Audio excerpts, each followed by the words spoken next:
Ready to go? All right.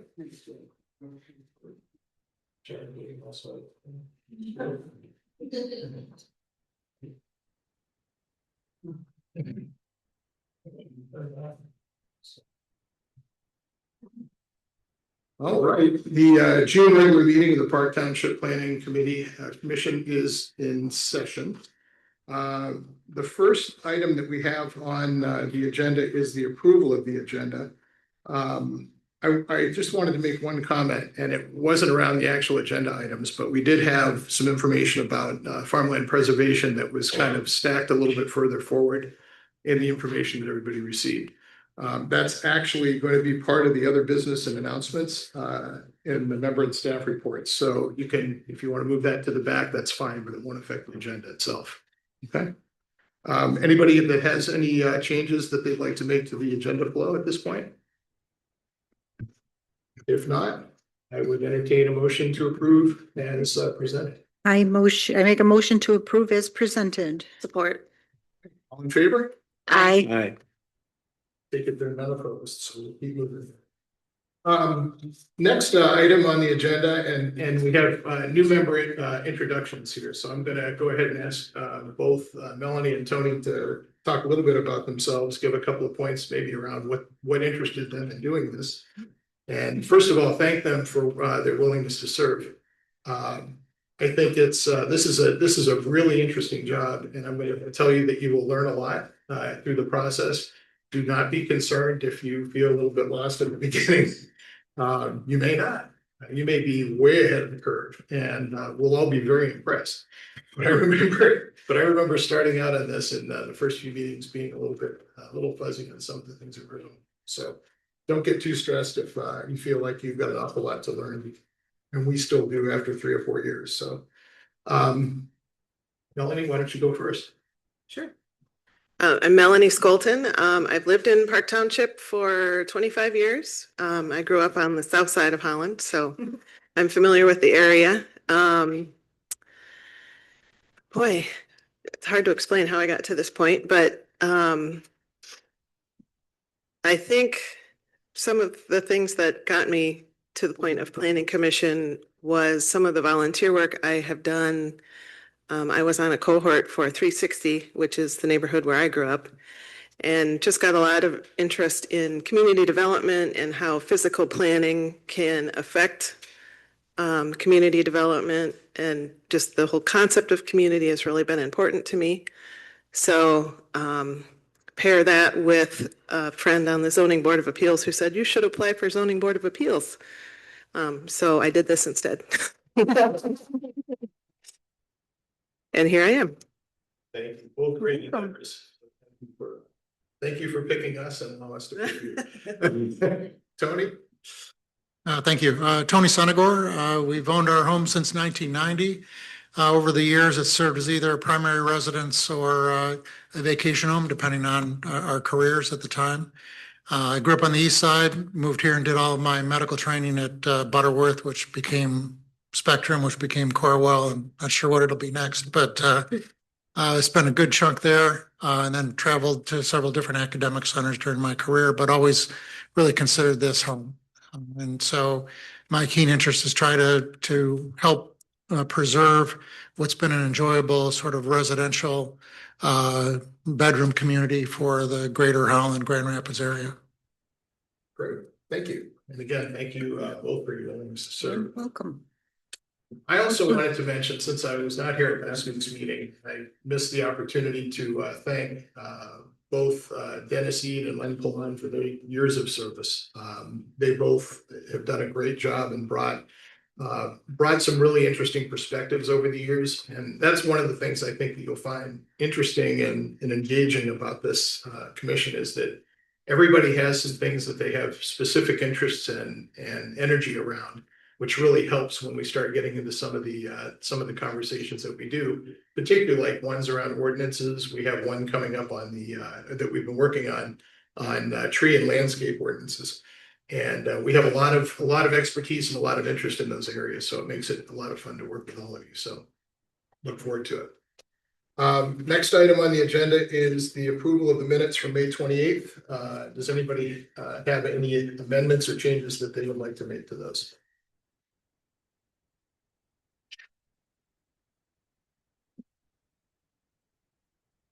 I always look at Dan. Nothing? Yeah. Wow, I got a couple on page 7, so I'll throw those out there. At the top of page 7, Stephanie, I think you asked if she read a section that requested a variety of, and it was around trees. I'm not sure if you meant to say that you asked if you read a section or if you read a section. I don't remember. Okay, how would you like it to read? Let me read the context.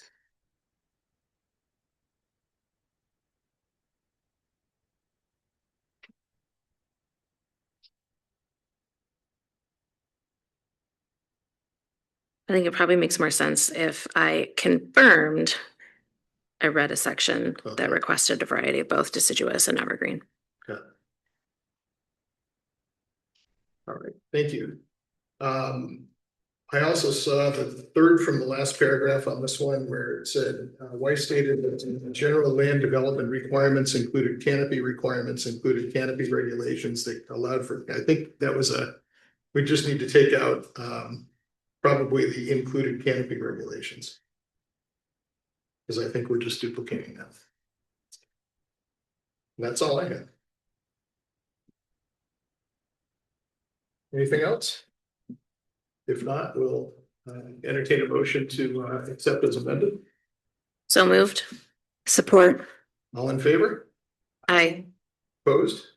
All right, very good, thank you.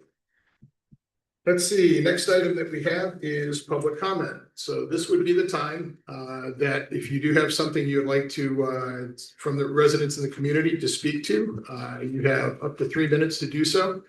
And this is your time to speak, so we will be quiet and listen to what you have to say and make copious notes. At the same time, don't expect that we will respond directly, but we will take your input into account and consideration. So with that, anybody on the left side that would like to speak? Our left, your right? No? Okay. Our right, your left? Nice isn't quite the word. Hi, I'm Barbara Francis. And I am I can't multitask. No worries, we'll wait for you. Okay. I used to be able to do it, but I can't anymore. I'll put that on later. Okay.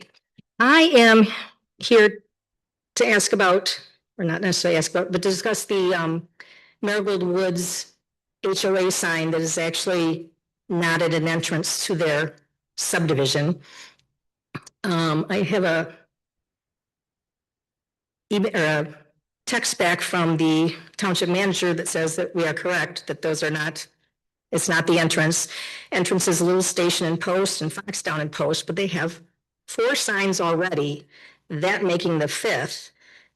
They're a small section of Wakazu Woods, and it was not brought up to anybody. It was just, it's the backyard of somebody, but it's not brought up to anybody else for any kind of informational purpose. Did they ask anybody else what the broader picture, what do you think about a sign here? It just kind of appeared. Let's see what else. Oops. It also, I think some of the stuff is within the right of way. I think you've got a narrow right of way though there, they said, because Wakazu Drive is quite narrow. Is that correct? But some of it, there's large stones and things in the way, but where they put the parking pad, I'll call it, to make it, I thought they'd put it as ADA accessible, is gravel. It also blocks the vision of anybody coming from Post Avenue, stopping at Wakazu and wanting to pull out. I personally was standing there with my son, measuring out within the right of way deal. And somebody pulled out from Post right in front of a car coming down Wakazu's, brakes slamming and horns honking, and nobody got hurt.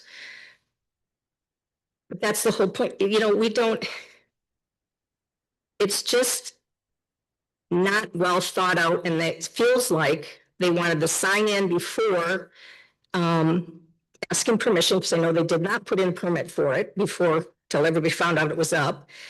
And it's to, what was their words? I won't be able to find it fast now. To elevate, oh, here we go. Their point for putting the new entry sign, this is their words, and landscaping will hopefully elevate our HOA as we collectively work to ensure we remain one of the signature neighborhoods in Park Township and the broader Holland community. It's like, what are we, dirt? You know, it's like, they're part of the whole Waukezu Woods. If anything, that should have a Waukezu Woods sign for the whole area versus an HOA sign marking Marigold Woods. Thank you. That's it. Sign. Yep, here. Great. All right. I'm gonna do the same thing. I'm gonna say, sorry, not gonna multitasking.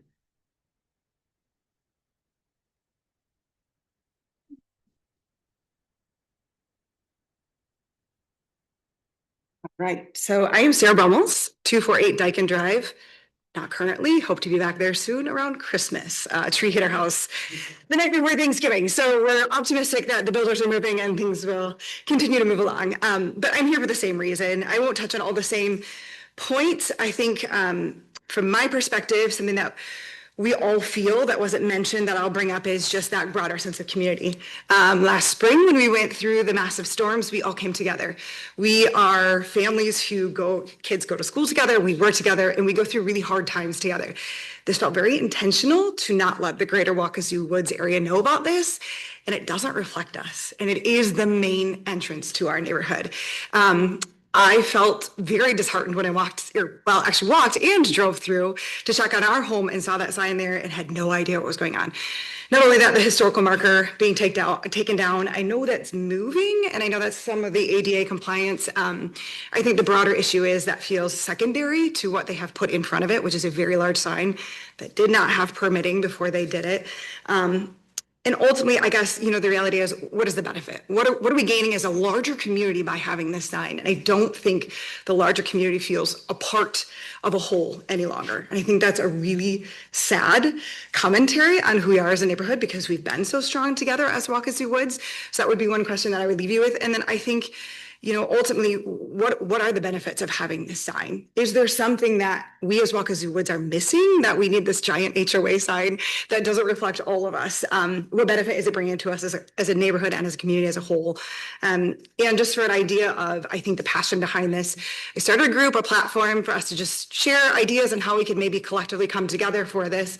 100 homes are now a part of this group within 48 hours that had no idea what was going on and are just as displeased. So I just think that's a reflection of how we feel as a neighborhood about this situation. And I know it feels like it's just a sign, but for us, it's a part of an identity and a larger community. I think that's really important to hold on to. So that's all I have. So thank you very much.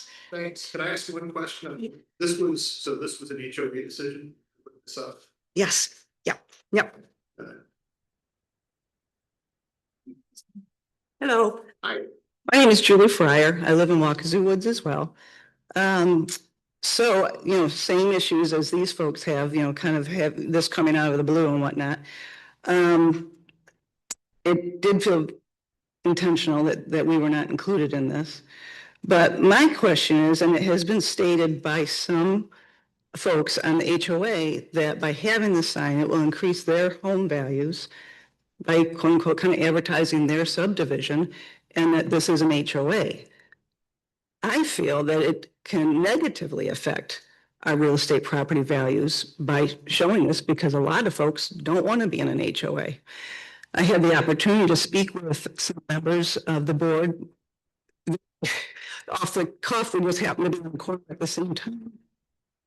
And they were saying that they felt that this was an advantage to the neighborhood. My feeling was, when I first moved here, driving down Waukezu, one of my friends said, "This is like driving onto Mackinac Island." And I thought, what a great description, because it is. It's so unique. And I know there's been a Walkers Association, there's been historical, just to make that like a scenic route or scenic, that type of thing. So it's just, I feel that it can negatively affect our property values. And that's that's a big concern because personally, I don't want to be an HOA. They stated to me today that the reasons that they put the sign up is that they've had people buy in the subdivision and did not know it was an HOA. It's more, read your selling documents then, if that's an issue. So anyway, that's our concern, or my concern. There are several other people I know that to attend tonight that just went out of town and couldn't do it. My second question is, if, and I hope not, but if this goes forward, if the sign is approved, who does the landscaping? It's covered in weeds. So it's actually making the property values look worse, in my opinion. So if that's the case, who do we reach out to? Who's managing this? So those are all the questions that I had. So Sure. thank you. So it sounds like you've got a group that's already quite aware of this and kind of starting to group together on this. Correct. Yeah. And I mean, this is, I'm gonna make a couple of comments and Dan, you can keep me honest. I think first and foremost, this is an HOA. Dan, Mr. Martin, I'm sorry. This seems like it's an HOA issue first, but, and I would think, again, I haven't read your HOA, nor is that part of my specific purview. But I would think that maintaining the grounds around that sign would be part of their responsibility as well. But what are your thoughts on this one, Dan? There are a couple of things potentially going on, and he contacted me earlier today to talk a little bit about this, because I think it probably was just brought to her attention too. I thought this might be on so, your radar. Yeah. Part of it is an HOA issue in terms of who's operating what, but the township does regulate land use, and we only allow so many identifying signs. And I don't know whether there is any application for a zoning permit or otherwise to erect the new sign. And my understanding is it wasn't, right? And so there is the zoning part that can be addressed by the township, but some of the other aspects in terms of HOA, where the boundaries of the HOA are, right? Who's paying for what, who's maintaining what? Yes, that's absolutely the HOA issue. If there are noxious weeds or other types of things, the township can enforce your ordinances, right? For just as you would enforce the zoning ordinance to basically say, hey, look, you put up this sign, which is like a structure without a permit, and it needs to come down. Okay. So in terms of, is that an action we would need to take, or is that an enforcement action? Where does that land?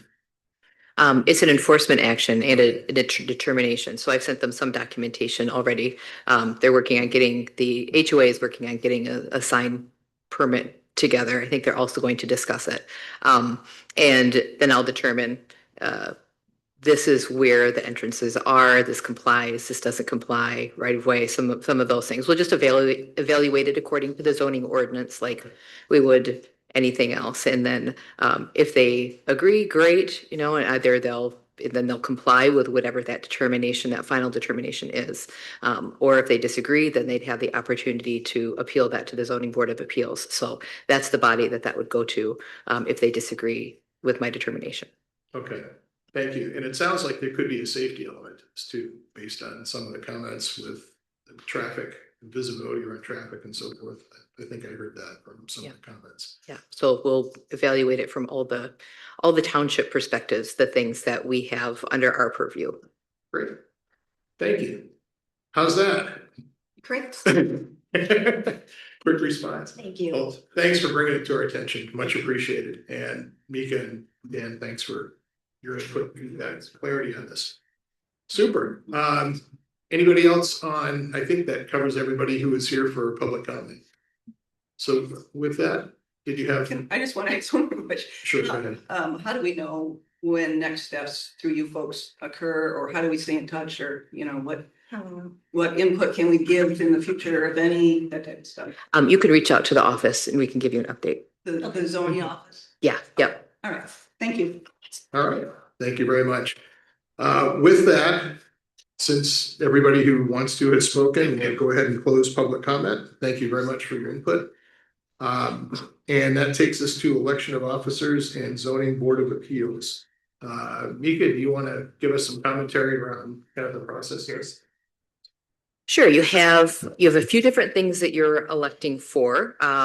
They're separate, but probably consider them together because you're one defined group here. You'll elect a chairperson, a vice chairperson, a secretary, and then a ZBA liaison.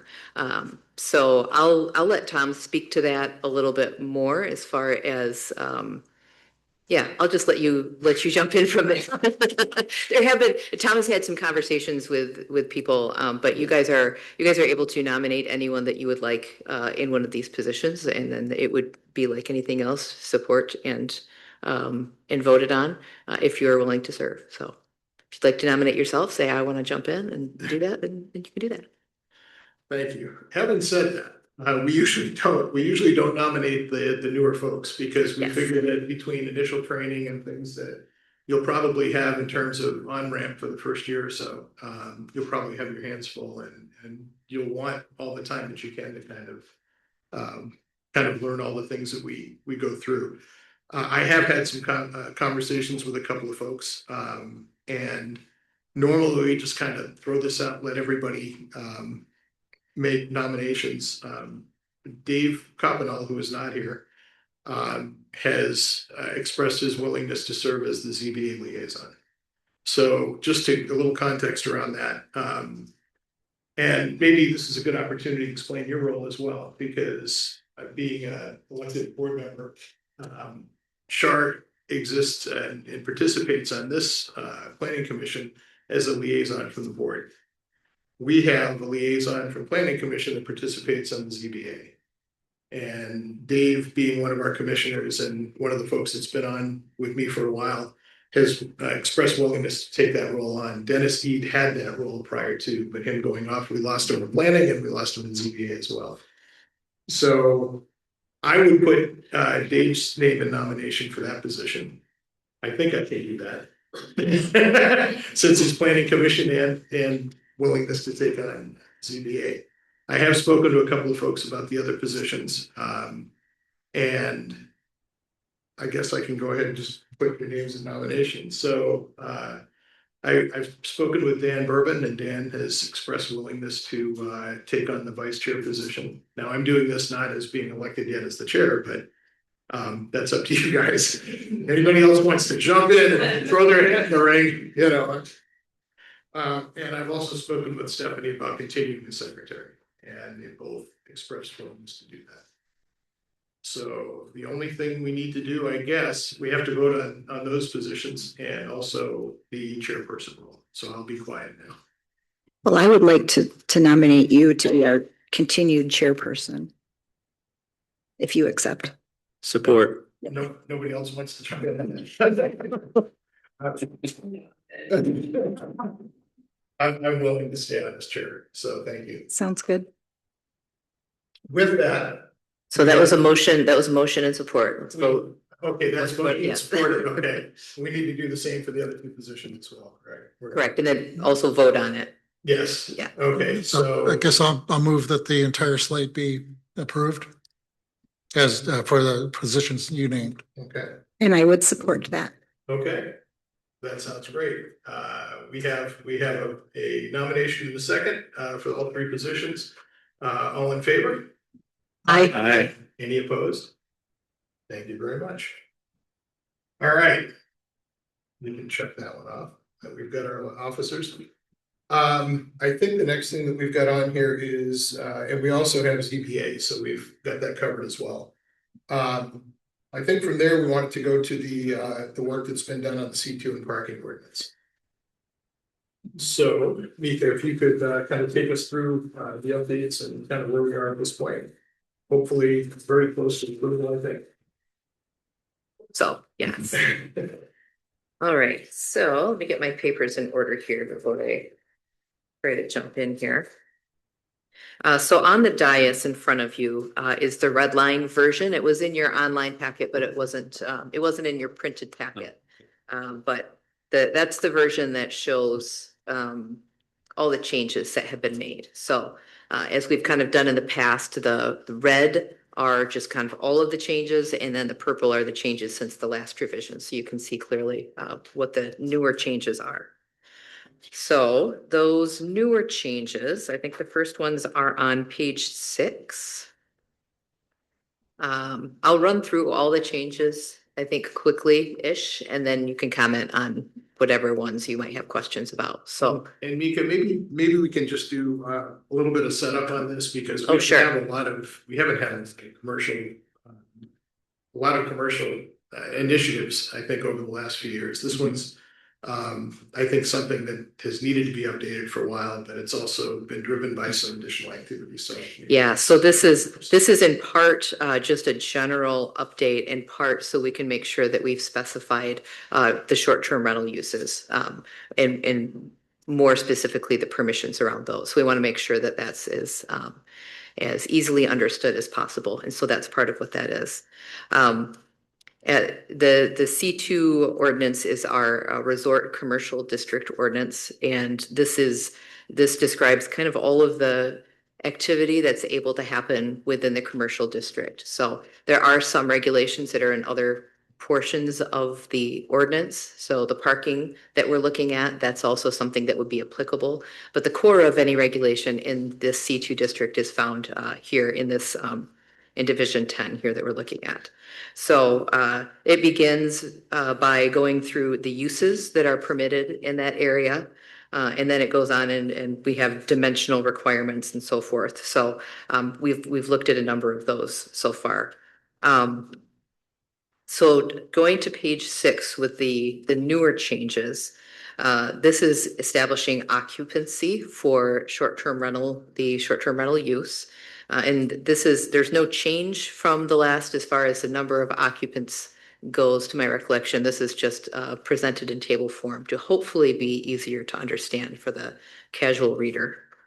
And then on page 8, that was actually the only new change within the C2 ordinance.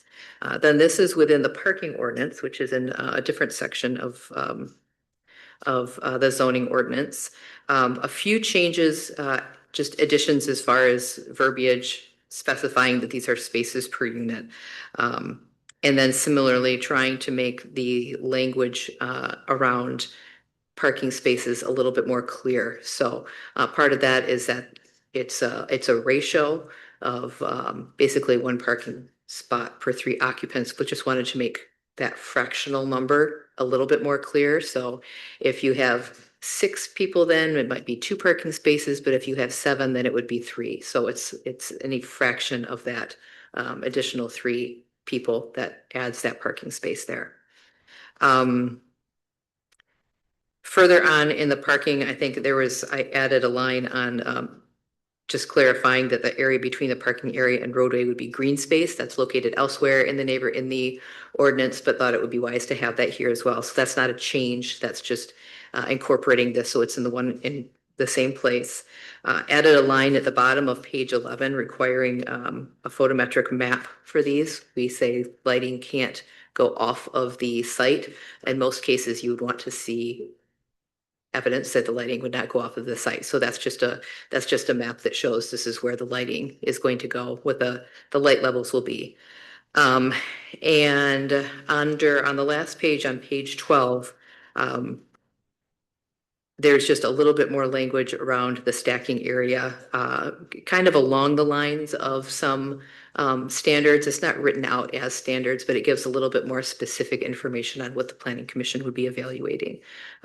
Is making a determination about that stacking area. This may not be something that will even come up in Park Township. This is really something that's around drive-through facilities, and we don't have a lot of areas where that's something that's qualified, but we do want to make sure that we have something there. We've at least have the framework there if that's something that comes across our desk. And I believe that was all. I think a lot of great work has been done in this, and just kind of for context for the newer folks, this is probably the fourth or fifth month we've gone through, and we do spend a fair amount of time when we have an amendment to an ordinance. This one, I think, has gotten a little bit more attention for, I think, the fact that it does, one of the things that we wanted to make sure that we really got right on this is that short-term rentals are permitted uses in the C2 district, and that's really the only place that non-residential where they can be allowed. So we wanted to make sure we took the time and made sure it was accurate and addressed at least most of the considerations we could think of. So I think the work on this that's been done is really well. The other thing I'll comment on is that there's a number of situations that have what are called administrative departures. So there's some flexibility built into this for situations that may not fit perfectly. And you'll see this as we start to work on some other ordinances. The tree ordinance is an example, where there's other elements that play into how these developments need to take shape. So it's good to have that flexibility. We don't want to have to use it all the time, and it shouldn't take the place of our standards, but it's good to have the flexibility when we need it. So those are the comments that I'll make, and I don't know if you all have had a chance to dig into this or have any other comments or thoughts. Mr. Chair, I have a question for Mika. On page 10, item 3, that says pedestrians shall not be required to cross roadways, that section. I went back and reread Mr. Aldean's public comment letter, most recent one, on this issue.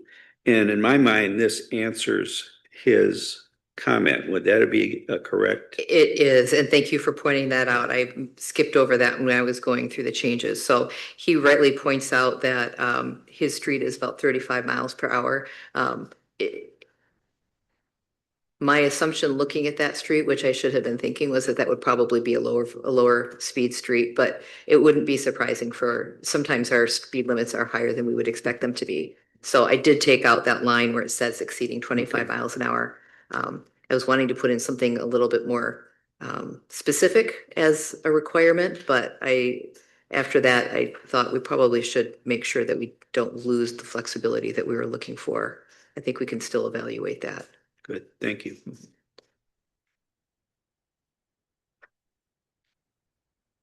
Just a comment on the short-term rental parking spaces. I was reading through the minutes and someone had suggested maybe a table, but because math gets hard, I was wondering if it might be cleaner just to say 3 spaces for 7 to 8 occupants and 4 spaces for 9 to 10 occupants, to be consistent with the first phrase of the 2 spaces. Then nobody would have to figure out fractions.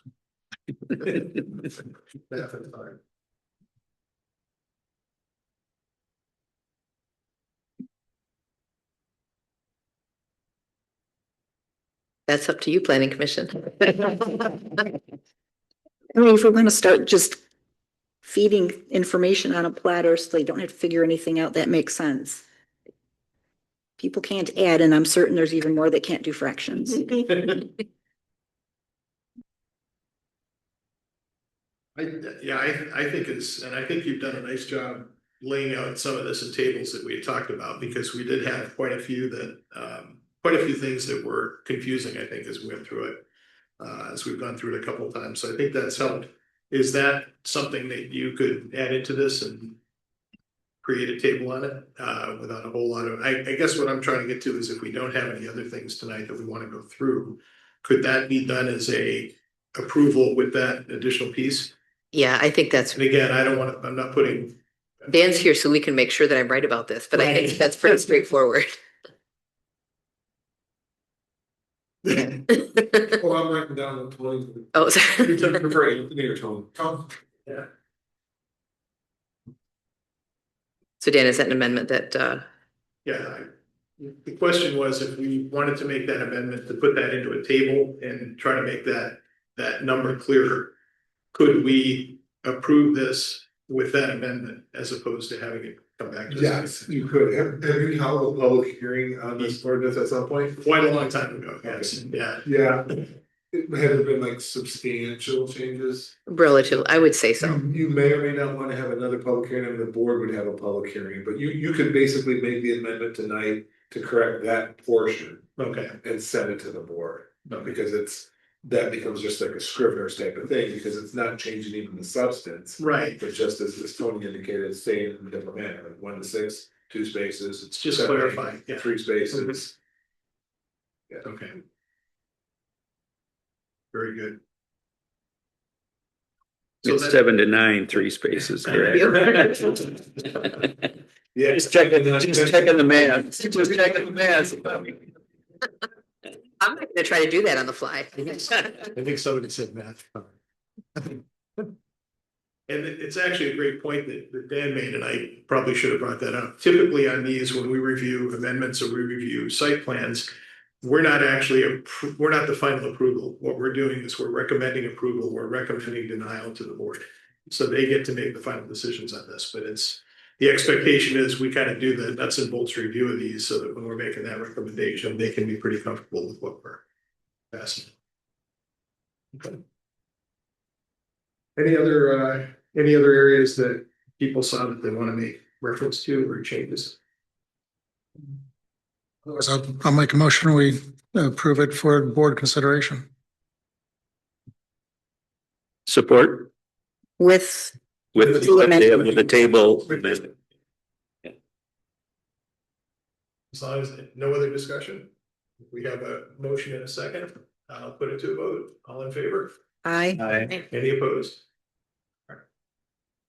Thanks, everybody. Great work, Mika. Thank you for pulling this together. Oh, you.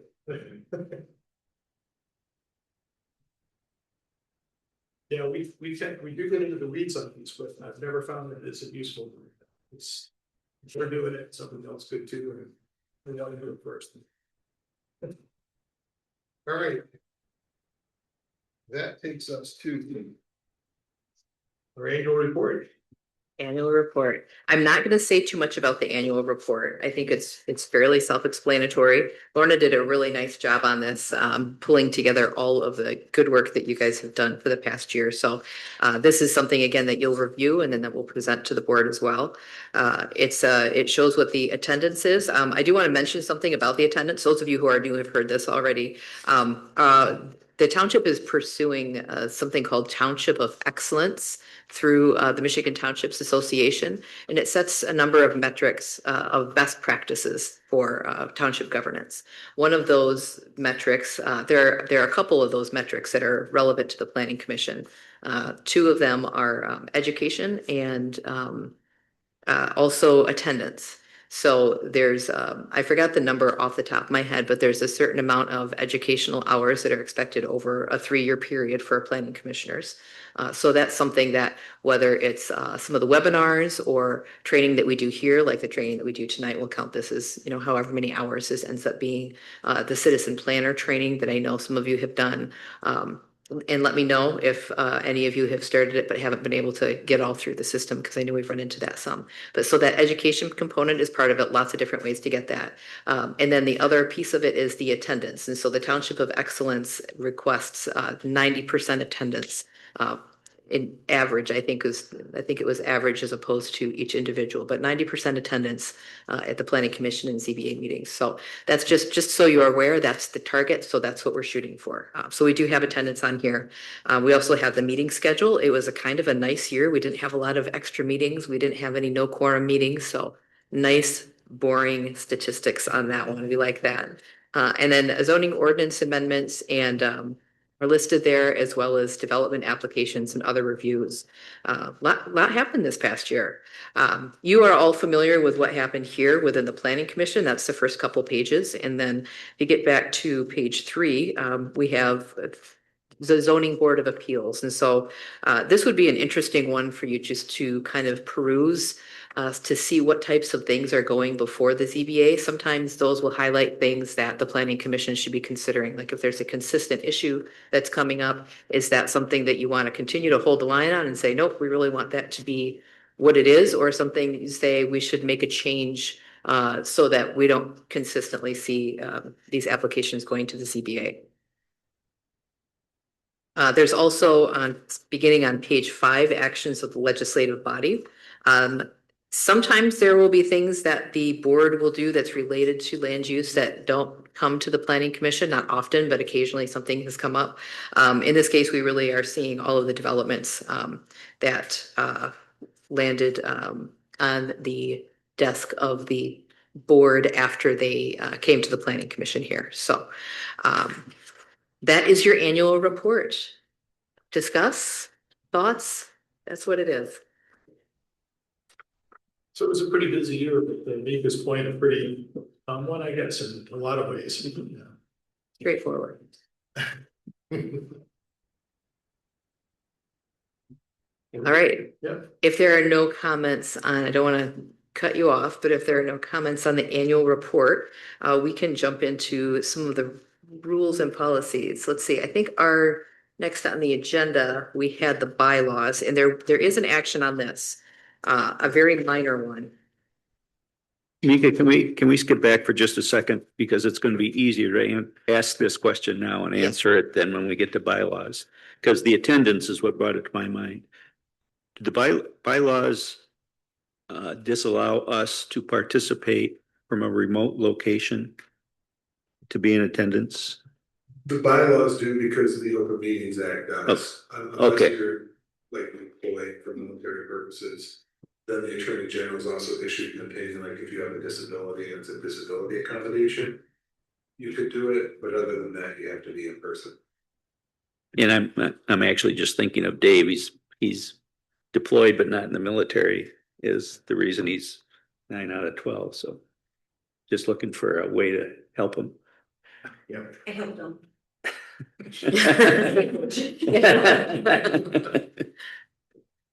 All right, thank you. Yep. And so we do have individuals on the board as well that are unable to attend from time to time, and they have watched online because we do film these, but they're not allowed to talk. There's no communication. They can watch, but no communication or no voting. And they can't vote. Correct. Yeah, they can't participate as a member of the public body, whether it's planning commission, board, or CBA, but they could observe as if though they're a member of the public. Gotcha. Thank you. Good explanation. Okay, so you were speaking about the bylaws and the action, I believe. Yes, not going to go through the bylaws in any detail. You reviewed them last year, made a number of changes. One of the changes made last year is on page 5. And this was to align the practice that we had had for the last several years with what was in the bylaws as far as the annual report. So the annual report that you just looked at, the bylaws had previously, I think, had us reviewing that in March. We made that part of the governance meeting. We've been doing that for a while. So we shifted the dates of that the annual report would cover. But then we kept the presentation to the Board of Trustees by June 30, which doesn't really work because today is the 25th of June. It's we can't go back in time and put it on their June agenda, so it's going to have to be on their July agenda. So that would be the recommendation, would be to shift that then to July 31st, so we can be acting in accordance with our bylaws. Okay, things that require a vote to. I think that would be wise, yeah. Okay, let's go ahead and do that. Is there anything else that we need to take action on other than that? Nope. Okay. I'll entertain a motion to accept the amended date from June 30th to July 31st. So moved. Support. All in favor? Hi. Do we need the whole report approved, Mika, or just the? I don't believe that you need to approve the annual report. Yeah, I think it was just action. Perfect. I think that takes us from bylaws to governance, laws, policies, and best practices. Yes. And this is where we talk about open meetings and ex parte communications. And we thank Dan for being here because it's always good to have that expertise. We think we know what we're doing most of the time, and we try to be very attentive to doing it right. But there are questions that come up at times where it's good to make sure we have good legal advice on that as well. One thing I will say that we found came up last year, and actually Commissioner Berman brought this up during one of the site plans we had. When he was walking the site, we had one of the neighbors came up and spoke to him about the development and had some questions and gave them some input. And we made sure that communication was brought to the entire board, or to the commission in the next meeting, which I think is a good example of how we need to manage ex parte, but I'll let you go. Yeah, exactly. The idea of ex parte communication, that's difficult because you guys represent the township. And so people are gonna come to you as friends, neighbors, and ask you, hey, what is the planning commission doing about, oh, I don't know, the signs of Marigold Woods, for example. Right. And they're gonna come to you and they're gonna want to talk to you, but that's an ex parte communication because it's not happening as you are sitting up here right now. That means you're receiving information that other planning commission members might not. Or you might hear it differently. So typically in that situation, I don't tell you to tell the person to shut up and stop talking, but you should encourage them to come to the meeting or put it in writing. It is not your responsibility to relay it. And it's difficult if you take on that responsibility because you might relay it wrong. You might recall as children playing the old telephone game, if I whisper to Dan and Dan whispers to Melanie, by the time it gets over to Tony, the black cat might be a red dog. And so you don't want to take on that responsibility, but you should just encourage the person, look, I'm only one member. The whole planning commission needs to hear this. I encourage you to either send an email or come to the meeting and speak during public comment. You are not acting unethically when somebody comes up to you in that situation, Dan or others, to still listen to them, but I highly encourage you to encourage them to put it in writing or come to a meeting so everybody can have the information all at once. So Dan, if they do run into somebody out at the field and they get a whole bunch of information from that person, my understanding is that then they bring that here to make sure that that's communicated. Is that accurate, or is it better if they just say? It's better to basically say, put it in writing and send it to the chair, to send it to Mika, Lorna. Put it in writing is best. Or come to the meeting. It's difficult sometimes to come to the meeting, you only have 3 minutes, maybe they have more information than that, probably talk you around for 15. Tell them to put it in writing, and that way you've got written documentation of it. Because again, yes, you can relay it, it's not ultimately your responsibility to. If you are going to be making your decision based on that information, you should share it with the full planning commission. And this, all of the votes tonight, for example, were unanimous, but one of the things that we often encourage is if you are gonna vote no on something and contrary to what everybody else is doing, state the reason why. Rather than in some meetings, we have situations where it's like a 5-2 vote, but nobody knows why the 2 people voted no.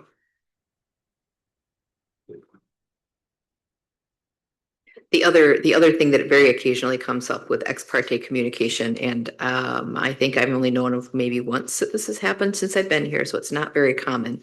But there are times when an applicant will try to reach out directly to a planning commissioner or zoning board of appeals member, and that again is something that you should not. That's something to shut down pretty fast. If they're reaching out to you like that, again, it's a little bit different if it's the neighbors coming versus the applicant. And one of the reasons, for example, that townships have professional managers is to try to avoid what is typically referred to as the good old boys network, where if you know somebody, then you can get things approved. If applicants start coming up to you and start wanting to ask you questions or pick your brain, that's the situation where you should say, no, please don't. I'm only one member. Again, put anything in writing.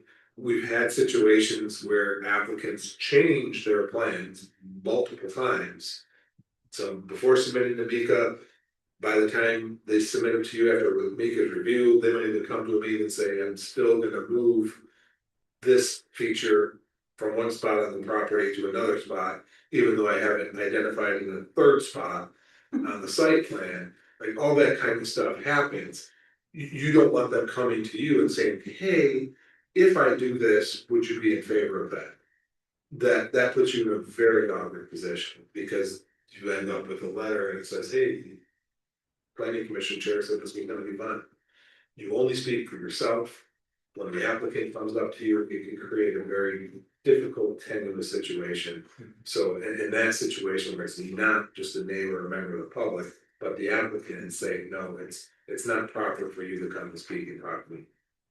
We've had big lists of reserved PUD where planning commission members back in the day, I don't think any of you were on the planning commission, but everybody went out and toured it separately to avoid Open Meetings Act issues. And we made sure that the developer wasn't the one sort of like giving a tour of somebody else was there showing us what was kind of going on.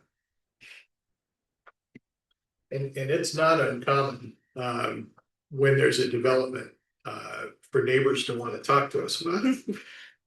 Usually usually a group will come and they know that the best process is to come to the meetings and to be able to express during, either a hearing or during a public hearing or public comment.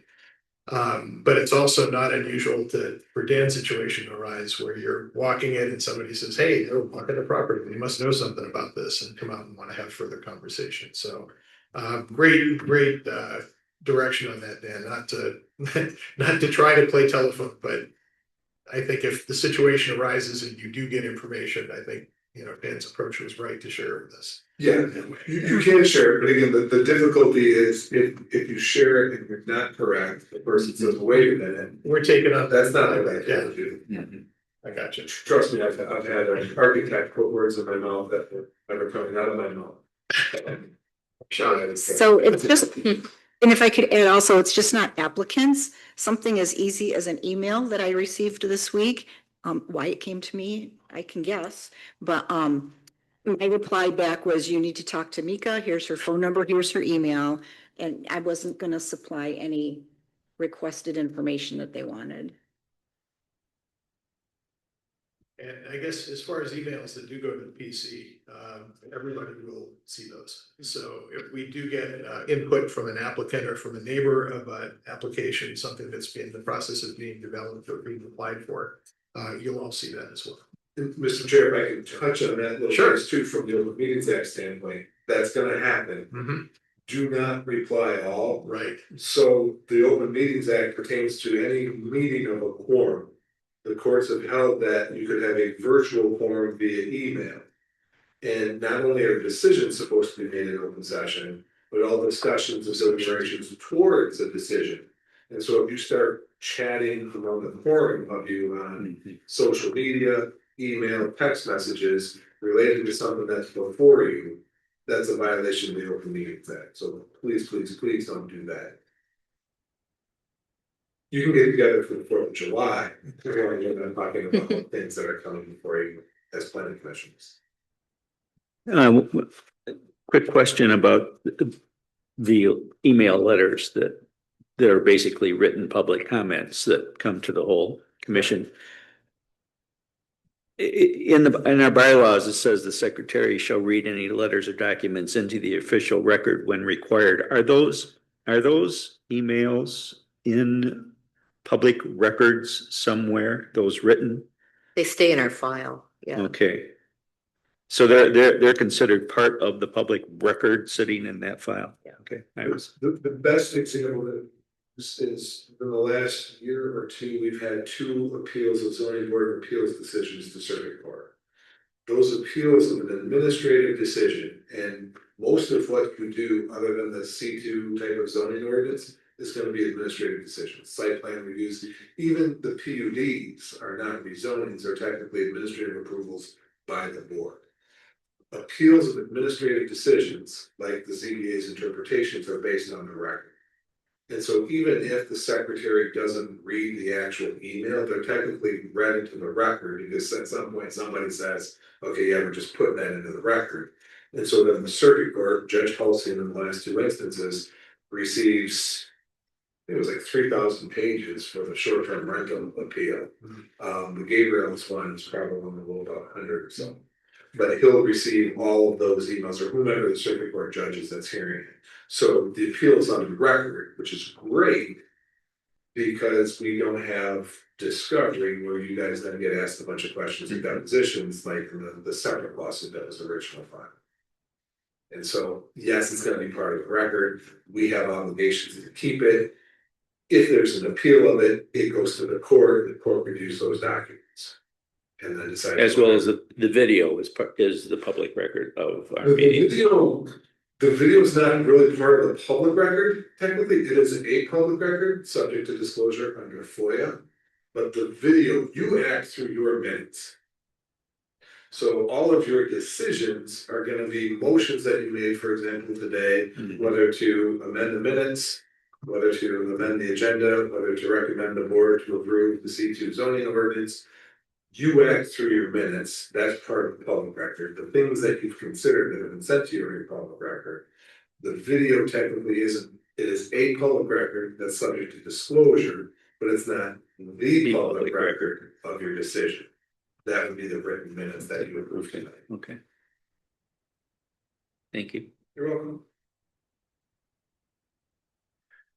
There are, we have not, I'm trying to remember if there's a time where we have gone into closed session, and I don't think there has been. I don't think the planning commission has. I think the ZBA did once. Right, Historically, it is very rare, Yeah. but I think in the Point West One development back.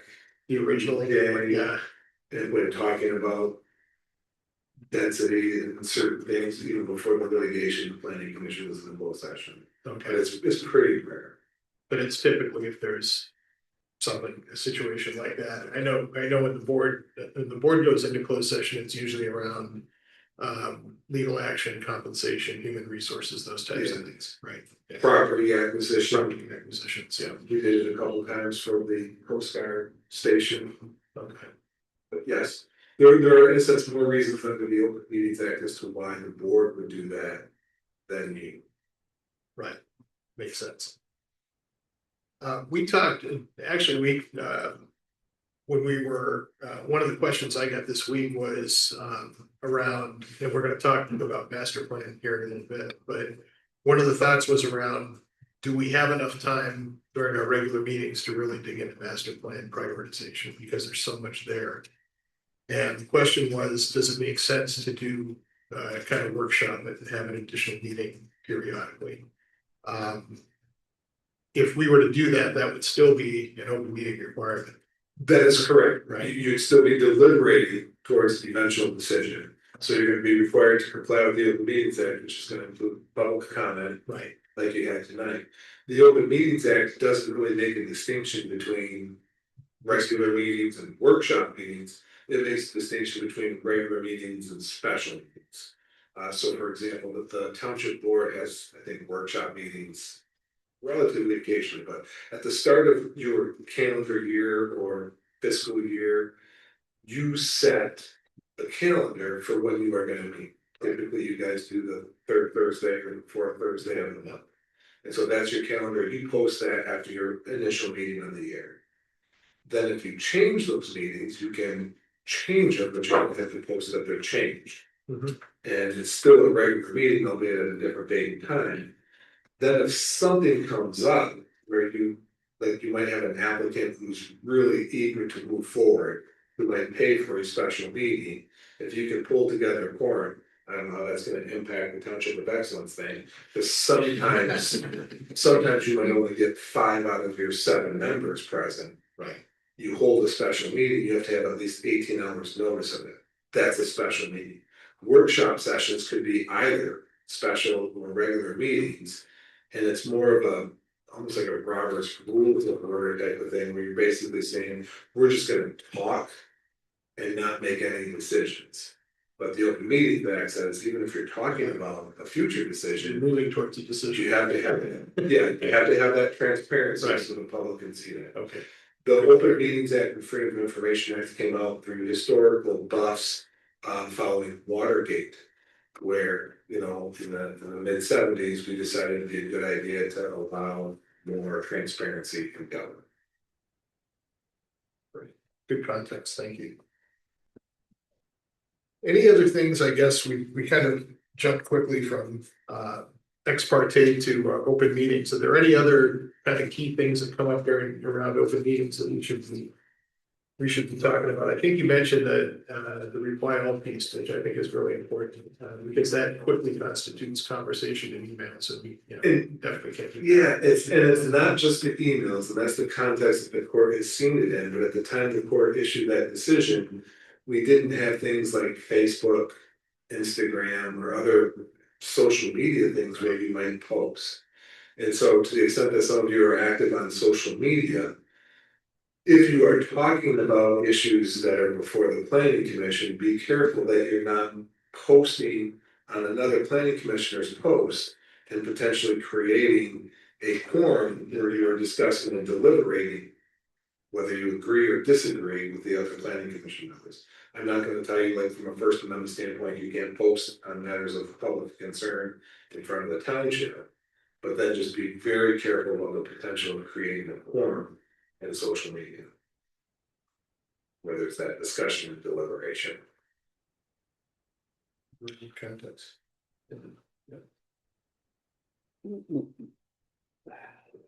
Okay, I'll ask it this way. Can two commissioners meet to talk about a topic, not a specific issue? Len Pelon and I had coffee for 2 hours talking about sustainability and how does that fit into the strategies of the master plan? Because we're both interested in it. Is that okay? That is perfectly permissible. You could even invite Stephanie if you wanted to, because it's still gonna be less than a quorum. Okay. That would be But it permissible. only has to be less than a quorum. Correct. And It's only when you get a quorum, public body, that there's the meeting. But the topic can't be something that is before. Even if it's the three of you, Okay. and you've got a 7-member body. If it's three of you, that's less than a quorum, you could be talking about an application before the planning commission.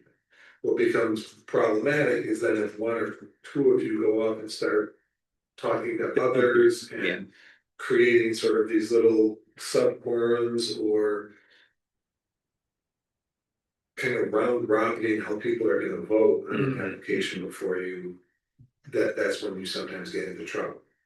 But meeting one-on-one with another planning commissioner or even 2-on-1 to talk about issues and, you know, potentially trying to persuade those people to see your side of the issue is fine. Just avoid that goal. And the problem with the email or the social media is, yes, you post it, but it's up there. Yeah. And somebody could respond a day, 2, 3 days later, 4 days later. Now you've got 2. Somebody else responds that day, you've got 3. 4 days later, the fourth person responds, and now you've got a quorum. You've got a violation of the Meetings Act. You didn't intend it, but you've got a problem. So in person is really the only slash best way to do this, even a small group, especially a small group, because that's really the only way we should be meeting. So less than a quorum. 3 or less. 3 or less. Got it. You got as many parking spaces as you want. I only need one person. Dan, could you speak to freedom of information requests and how those apply to? Yes. So I think all of you have a Park Township email, right? Some of you probably have other emails, whether it's a Gmail account or a work account. What the court will look at for Freedom of Information Act purpose is not so much the conduit, like whether it's Gmail or parktownship.org, but rather the content of the message. So if you're using Gmail or your work email to try to avoid creating a public record, the court isn't going to look at that. They're going to look, are you talking about the Point West One development? Are you talking about the C2 zoning ordinance? Are you talking about planning commission work for Park Township? In which case, regardless of the email account, it's a public record. And if there's a FOIA request, you have to turn it over. One of the things we sometimes see in FOIA requests is the individual who's making the FOIA request might even have what they're asking the township for, or some of what they're asking the township for. And then when they submit the FOIA request to the FOIA coordinator provides all of these documents, but it's missing this one that they happen to have. They sue for a FOIA violation. And if the court says, yes, you have to turn this over, they're the prevailing party. They get their attorney's fees, and the township has to pay all of their attorney's fees, plus they get that record. And so sometimes in emails or text messages, we find that the person who's making the FOIA request already has one of the documents that they're looking for. And they're kind of looking to see whether or not the township is gonna turn it over or not. Fishing. Fishing. Now, we work with the township FOIA coordinator to help them oftentimes decide whether it is truly a fishing expedition, because the FOIA requires the person to request a document with enough specificity that you can find it. And so sometimes the FOIA request is any and all emails from the manager to the planning commission from 2020 to 2026. And we'd say, no, that's overbroad. You know, you're not looking for a particular record, you are truly fishing. But if there are any and all emails related to the Point West One development from, I'm trying to remember when that was, but I'm gonna say like 2002 to 2003, we're probably gonna have to turn those over. Because it's specific to that development in a confined period of time. So when you are writing emails with any public record is anything in any recorded format, like the video that we're talking about, because we record that video is going to be a public record, audio recordings, written documents, text messages, emails, voicemails, even. Shaking my head because of some of the FOIA requests we've had for voicemails and stuff that I had to hear. You are going to be responsible for turning those over. So one of the things that I will often do myself is decide, is this something that I want potentially discovered by the Holland Sentinel or whomever else? And if I'm okay with it being, eventually disclosed via FOIA request, go ahead and send that email. But if you don't want it on the front page of the Holland Sentinel, pick up the phone or say meet me for coffee and talk about it rather than creating a public record. Yeah, there's nothing quite like having to go through all of the messages that you sent over 5 years and say, okay, here you go. And, we're pretty careful, but that is always kind of a moment of truth. Boy, I hope I didn't let anything just slip in there. It gets worse when we're looking at discovery requests and litigation. Because under FOIA, we might have some exceptions to the disclosure. Attorney-client privilege is going to be attorney-client privilege regardless. But sometimes you have a frank communications exception where it's issues of opinion and deliberation before a final decision is being made. Sometimes you might get that with the manager and the planning commission chair or something. And we might be able to exempt that from disclosure if the interest in that frank communication outweighs the public's interest in seeing it. But most of your documents are going to be disclosed. And then especially when it's litigation, poor Mika is sitting there over Christmas break trying to go through all of these emails to get them to the other attorney. Emails, voicemails, and all of those other things. So the general thought is think twice before you put it in writing or any other recorded format. Thank you. Can you touch, I think everybody understands broadly what conflict of interest is, and it seems odd that we've been having this discussion, given what's going on at the national level, but I'll stop there. But can you touch on, it doesn't have to be big, it's any time that essentially a financial or personal relationship is going to impact the decision. Is that?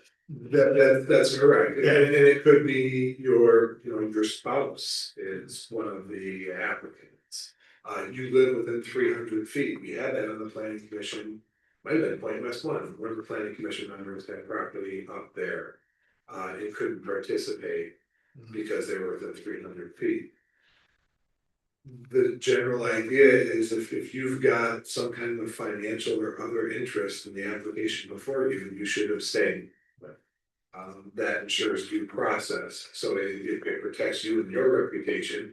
It protects the township from a lawsuit saying we violated the due process because somebody voted no because they had a conflict of interest because they lived within 300 feet of a property or whatever, or their mother-in-law did, things like that. My mentor Tom Reinsma, who was the township attorney probably for 30 or 40 years before turning it over to me, always told me, when it comes to conflicts of interest and ethical issues, avoid even the appearance of impropriety. You know, disclose it if you think you have a conflict, and then abstain. Typically, we would ask you then to leave the dais and go sit out. That's what I was saying. And my recollection is not just blank on her name, Nikki Harnsworth. Like Nikki Harnsworth was the one with the conflict, and she would often come and speak as a private citizen on issues related to Point West One.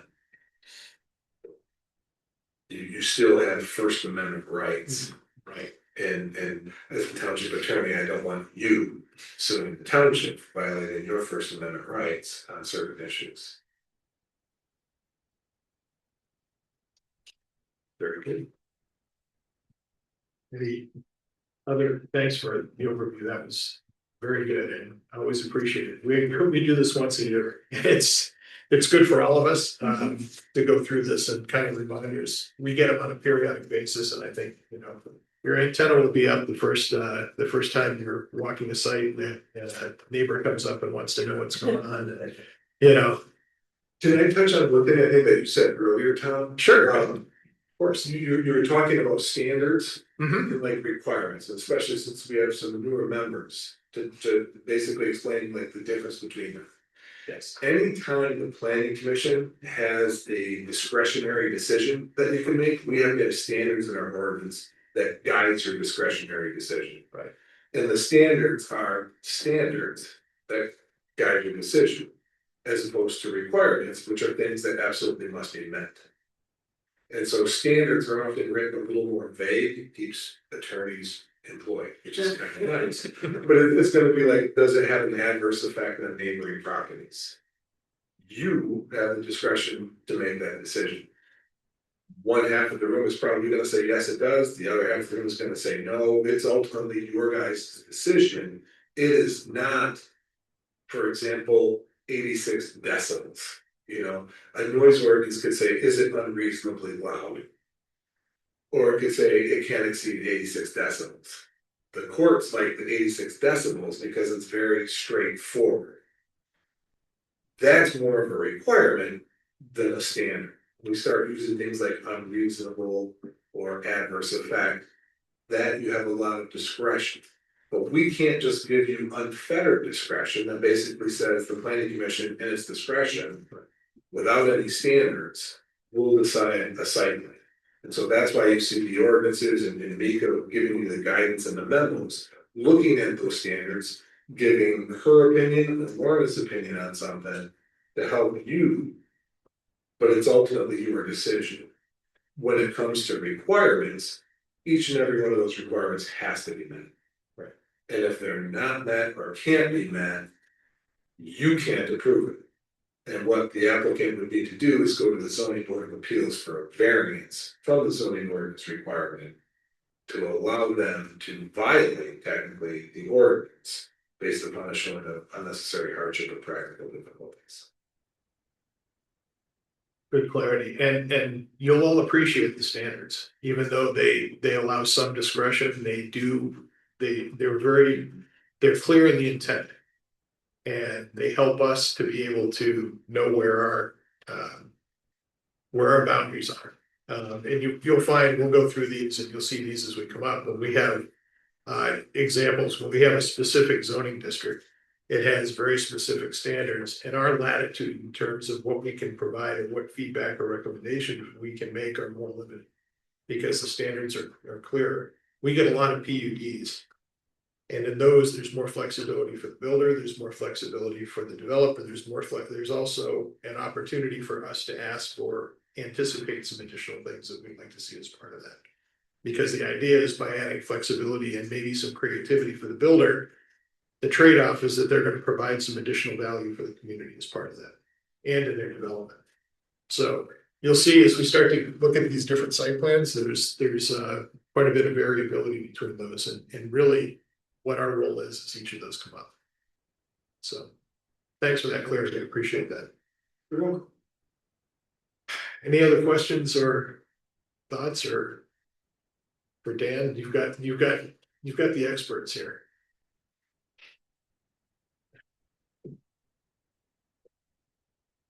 Well, thank you. All right. You're welcome. Thank you. Appreciate it. I think that takes us to, let's see, master plan. Master plan. Master plan. So just a little bit of context around the master plan. The master plan is, there's a requirement that it is, needs to be reviewed every 5 years. It does not have to be completely redone every 5 years, although we did a lot of that last go around. We put a lot of effort collectively into bringing it up to speed, making some pretty significant updates. And one of the things that Nika and I have talked about is trying to make sure that we go through periodic reviews of what we've identified as the priorities. Because if you have a chance to go through it, and there's a lot in there, you'll see that there's quite a few things that are prioritized as initiatives that we think are going to be important for the township. We try to prioritize those kind of in a P1, P2 basis. It's more like, what do we need to do now? What's the next thing? What are ongoing and so forth. But we thought, given that backdrop, it would be useful to go through where we are right now with what was prioritized in the last go around and have some conversation about that. So. Thank you, Tom. I think one of the things that's been really interesting as time goes on is to see how priorities shift, not dramatically, but just as far as where energy is flowing and what's being emphasized, and as far as getting things done and moving things forward. I think that's been something that's been interesting. So some of the things that I think we identified early on during the implementation phase are we'll look at now and say, well, maybe that's not going to be as high as a priority, or maybe there's not as much energy behind it, or maybe something else, which is something that happens a little more often, is kind of rising in priority. There've been a lot of changes in the township over the last few years, and so priorities do tend to change as a result of that. So we'll talk about this, kind of what has been accomplished, what's been moving forward, and some of this is going to feed into as the township board looks at updating some of their strategic plans this fall. There's still an intent to do some kind of joint meeting at some point prior to that. And some of this conversation will help to at least inform as they have that conversation in setting the direction for the township. I'm not going to read all of these, but I do invite you to ask questions about any of them as you see fit. I wanted to mention just a couple things. One is some of the sustainability standards for buildings, which is the fifth line down at that first page here. We've had some conversation about this just recently, and so that's not something that exists yet. But we're having some good internal conversations in different ways. The fire department has actually been working on this some. They've been working on replacing all their bulbs in their different buildings, and so that's been swapped out for LEDs and our street lights as well. The finance director reported just at our last meeting that I think she said 61% of them have been swapped out now. It's being done as their normal replacement is due, and it's also saved around $14,000 a year on those streetlight bills. So that was kind of a fun one that I thought was really interesting. As far as agricultural preservation goes, there was a sense for a while that a purchase of development rights program was kind of the direction to go. A lot of strengths in PDR programs yet. At this point, that's not really the direction that the township is pushing. The township kind of writ large as far as the PDR programs. Ottawa County does still have a PDR program. It does struggle with funding. It doesn't really have adequate funding. The way to make a PDR program work in Park Township would be a millage. And the general sense is that maybe that's not something that is going to be palatable to enough people to push that forward. I'm not saying that as a decision. That's just kind of where the conversations have gone at this point. So given that, there are a few things that the township has been doing to encourage farmland preservation yet. One of those is it just approved an IFT, which is a tax abatement for a blueberry packaging facility that's up on the north side of the township. And so that's going to save them a significant amount of money. It's an interesting project because It's built under the Right to Farm Act, but it also qualifies for an industrial facilities exemption. And it's in our residential zoning district, which is just, we're just gonna mash everything together to make sure that we really know our stuff and what things fall into which columns. But we're excited to have been able to, for the board to have been able to approve that. That was approved for 6 years. They can get it up to 12 years. They'll come back and say, this is where we stand at that point. So that's an exciting thing to be able to do. That's a larger grower thing. Agribusiness is one of the other things that we've talked about, agritourism. That's something that might be good for more discussion on the Planning Commission as far as how quickly you'd like to do that. We have a new, up on Greenlee, we just met, Lorna and I met with gentleman who is working on taking over the family farm up there, trying to figure out how to get enough cash coming in to start working the blueberries again. And so their farm market up on Greenlee is expected to start on July 15th. So that is also being done under the auspices of the Right to Farm Act, because we don't really have an agritourism ordinance at this point, but that's something else that's good that's happening, and would like to see more of that. So that as far as agritourism. Yes, and I did note here on your spreadsheet that I spelled it wrong. The Farms to the Topless fundraising event that Ottawa County does is selling tickets, and that's a fun one as well. It's September 17th at the Red Shed in Hudsonville. Tickets are $50 a piece. It's a great night. You learn about, in addition to getting some great food, a lot of farm to table from, I think, 5 or 6 different restaurants that provide that. You'll learn a lot about how the purchase and development rights program goes, and they have a number of folks who have participated in that. So they actually give people testimonials about how they've participated. So it's pretty interesting. There's my pitch. Now for my pitch. Now for your pitch. Now for my pitch. I didn't know, I know we've got this package on agriculture later. But right now we're talking about agriculture, and you spoke about changing priorities. Mhm.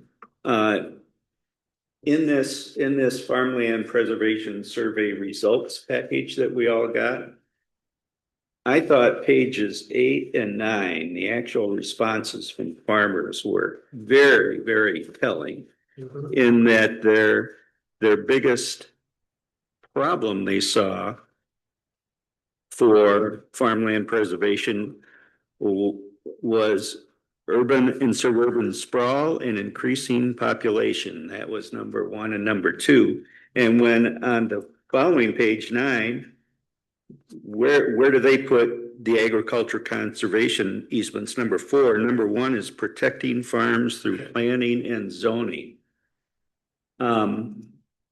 That screams right out at me. And so as we launch into this new zoning ordinance,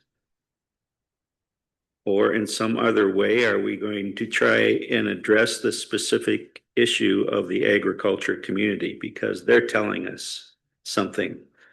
Fine, give me my conservation rights, but we've got to do something through our zoning. And it's a tough one. It is a tough one, because when they're saying that they feel zoning and planning should manage that transition and the development around that, they're also passing that property on to their heirs, who may not want to farm it and who may end up selling it to a developer.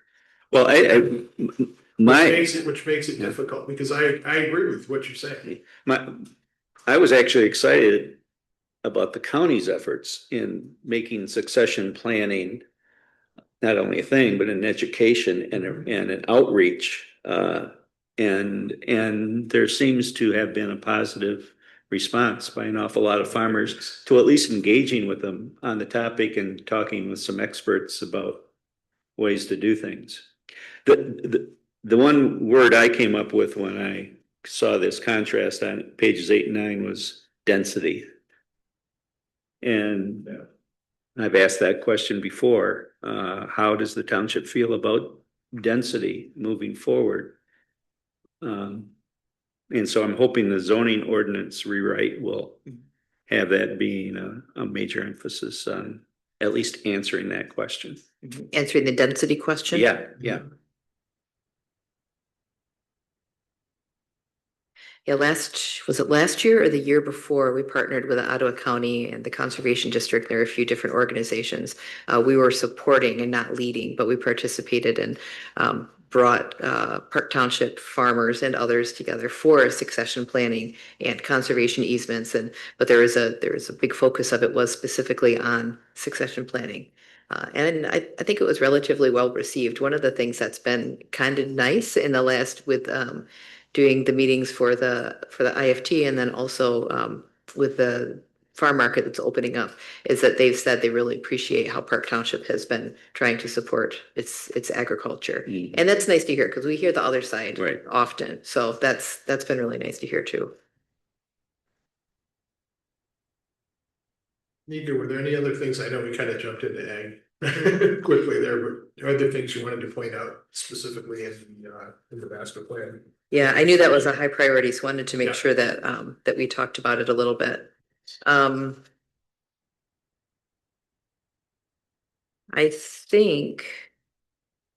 think beyond that, I would mostly just be interested in your thoughts, your responses, or areas that you'd like to see us be focusing on. You know that we're working on an RFP or RFQ, haven't decided that yet. Hoping to have that out within the next couple of weeks. Had really hoped to have it out already for this zoning ordinance.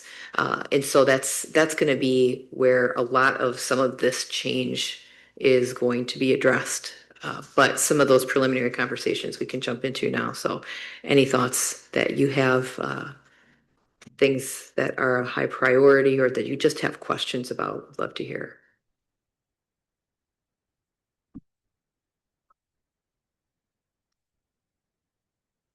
Well, I'll start just because I know one of the things that I won't say we're struggling with now, but we know is becoming more and more important at the state and the county level and by right I think us as well, is the housing piece. And there's a lot right now in our zoning ordinance that doesn't allow some of the things that we could be doing, but we also and when I say that, to be clear, I'm talking about more creative use, smaller lots, smaller homes, things like that.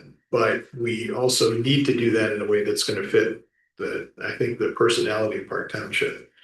And I don't know if any of you have followed what's going on at the state level. I know we've talked a little bit about it, but there's a number of bills at the state level right now where essentially the belief is that we're not moving fast enough, not we Park Township, but collectively within the state of Michigan. And I think it's more focused at rural and suburban areas to try to address these housing needs. So there's discussion and a number of bills on the table right now that would limit our ability to control a lot of those zoning decisions at our Park Township level.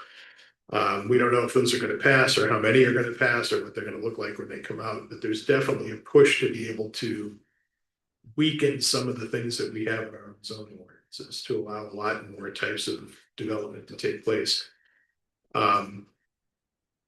But even saying that, we need to go through the zoning ordinance and make those updates because it's been a while and it is limiting for us, not just with housing, but with a lot of other things. So I think, and I think we had talked about maybe how we participate in that process and kind of maybe checkpoints and, I think prioritizing here some of the things that we think are most important that we want to get up front. And then as the process starts to roll, kind of understanding checkpoints as opposed to getting neck deep in the process that is going to be very,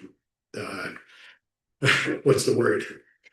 Challenging and important. And important and vast because there's so much there. So And interesting. I'm struggling with how I want to say this. So we're going to definitely have to review and go through all this, but you saw when our last meeting, developers are not willing to build small houses and they want to purchase land and cater in Park Township to the McMansions of all sizes, and they don't have an interest in small houses. So how do we turn that around? I don't know if we can, and I don't even know if state legislation can do that. They can shove all these rules and guidelines on us, but the people who are building houses have to cooperate as well. Yeah, it's not usually just one thing. The zoning is one of the pieces that's a lever that we have control over that we can fix. Some of that, different developers have different interests.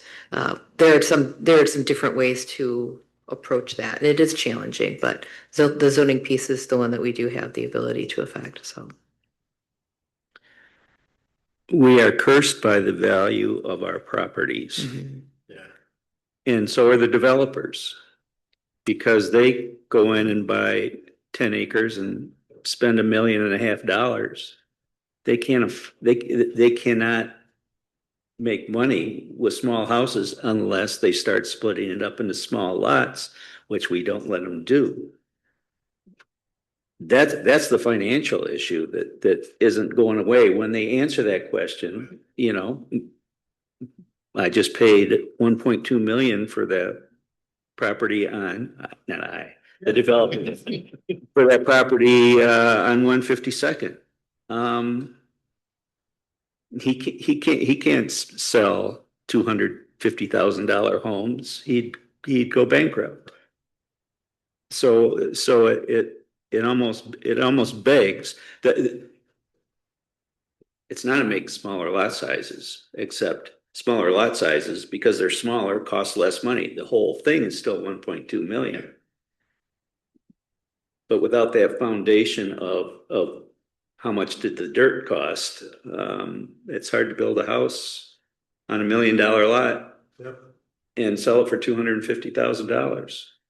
So how do we wrestle with that? Well, you've got labor, materials, and also you've got fixed costs in every home. And that's not the part that they can spread out over multiple units. They've got a specific cost for every home they have to build, no matter how big it is. Not all their costs, but certain ones. So, yeah, it's an interesting dilemma, and it may not be the developers that are building the larger homes now that have an interest in that. You know, this isn't an easy one. We're not going to fix it here, but I guess it's a good opportunity to have a taste of the things that we've been kind of wrestling with, and ag versus housing is kind of at the center of it. You know, people love blueberries, and farmers want to keep farming, and they also have to find more cost-effective ways or find new ways to generate revenue that they can stay with. It was good to see in this, though, that I think 23% of the farmers are first generation right now. I think that was one of the stats in here. So that's telling that there are a lot of folks getting, at least quite a few that are getting into it, at least out of the respondents, right, that have an interest in farming and continuing to farm. So that's a good sign. Interesting stats in here, though. I think as far as I just threw out housing because I knew that was going to come up if I did. I'm one of the things I'm feeling pretty strong about right now, and this is one that Charlie, you and I have talked about too, is what's the next phase for the Park Township Community Park. We've got, we know the bathrooms and the parking that's grant funded, so we know that's going to happen. But what's next? Right now, it's pickleball. That's awesome for us to play pickleball. It's not so awesome for anybody who's looking at the rest of the property and saying, "How could we use this? How do my kids get use out of it? How do my family use it if we don't play pickleball?" I don't know. I mean, everything comes with a price tag, but I don't know if there's further discussions on what this space might look like. Marginal. And it's been casual conversations. It hasn't been at the board level meetings. We know that we want to develop something out there, and there should be a plan every year, every other year to do something to continue the progress.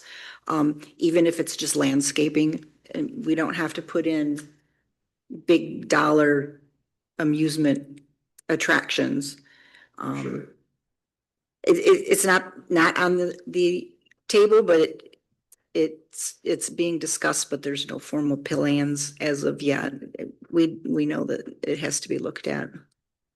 I don't know if you've got anything further to add to that. No, I just think, yeah, there's been a lot of just discussion about what's the vision for this, kind of this area of the township. And I think it's just in a question phase, and I don't think that there's anything beyond just that question kind of percolating right now. I do know that the bids were, I believe, awarded for the parking lot and for the restroom. Yeah, I do have that in my notes. Yeah, so those are moving forward. I think the expectation is that they'll be completed by late fall, December, something like that. But I'm not deep into that, so that was the last I heard.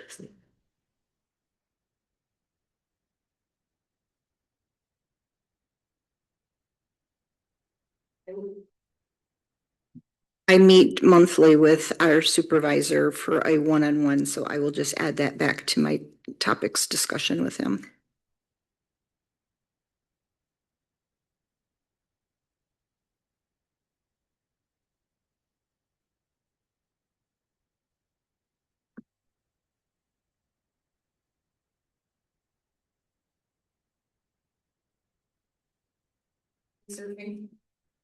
Anything else that we should talk about with regard to auxiliary dwelling units, or is that just gonna, I mean, it's marked as next.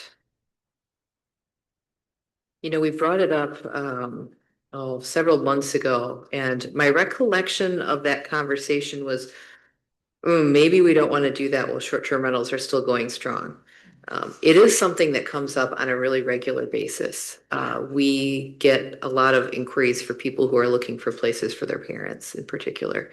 I'm sure it's happening with kids too. We've heard that occasionally too. You know, I've got my 20-something at home. Where can they live? So, but with aging parents, we hear it a lot. We don't allow, we will recommend kind of, you can do a suite, you can do a kitchenette, you can't do a full kitchen. Like we have kind of a checklist of, well, this is what a dwelling unit is, this is what it's not, because it is really desirable, but we know that it also tends to go into that, well, now you've got a rental housing unit on your property. So, you know, as the zoning ordinance rewrite commences, so the first stage of that will be a technical analysis, kind of going through the ordinance as it is and saying, this is where the problems are. That's going to be fun. For the consultants, I think they're going to enjoy it. So that will be the first phase. And then this is still a little bit tentative, and as we get through this selection process, but I think the secondary intent would be probably to then address things on more of a topical issue, and that could be one of them. I would expect that housing in some form would be part of that conversation. And so I think that's where we would maybe revisit that and say, are there forms of an ADU that would work in Park Township? Is that something that we want to see in any way? Or is that something we really want to say, let's wait 5 years and then reevaluate? So if you have thoughts, I'd love to hear them. I'm sure the group would as well. I have thoughts. I always have thoughts. I would be a proponent of holding off on that, because nothing with the short-term rentals is settled yet. And it's going to take some time after everything goes through the court system to settle. Not to say it shouldn't be on our radar, it has to be on our radar. Per your comment with everybody, you're getting requests in the office on what to do. My recollection when we talked about this before, I think there was more support for doing something within the home as it is right now, as opposed to building a whole new unit off somewhere else on the property. You know, if you've got to add an extra bedroom and a bathroom to have, you know, grandma with you or something. That was supportive, but not something that's going to be sold to us as, hey, this is for my parents. Well, you know, 5 years from now, the parents aren't here anymore and now they're using it as a rental unit. So I just don't want us to get caught into that situation. My thought is just looking at how this, and again, I'm not obviously involved in the state conversations, but I could see that as being one of the bills that passes. And the only reason I think that is because of the attached part, not necessarily the detached part. Because I think you're right, I think the request you're getting around can I expand this or can I add this because I need to create space for, you know, a child, parent, whatever it might be. I think that's probably one that could get traction. I mean, again, I don't know, but it seems like it would be one of those low hanging fruits for the state to say, yeah, we approved this and now you can go do that. That's part of it. It seems like it would be an easier one for them to support, to get support on than some of the other things it would be from a clear zoning perspective. When they start talking about shrinking down lot sizes and reducing setbacks and shrinking down property, building envelopes and so forth. I don't know, just a thought, if anything gets passed, that might be one of them.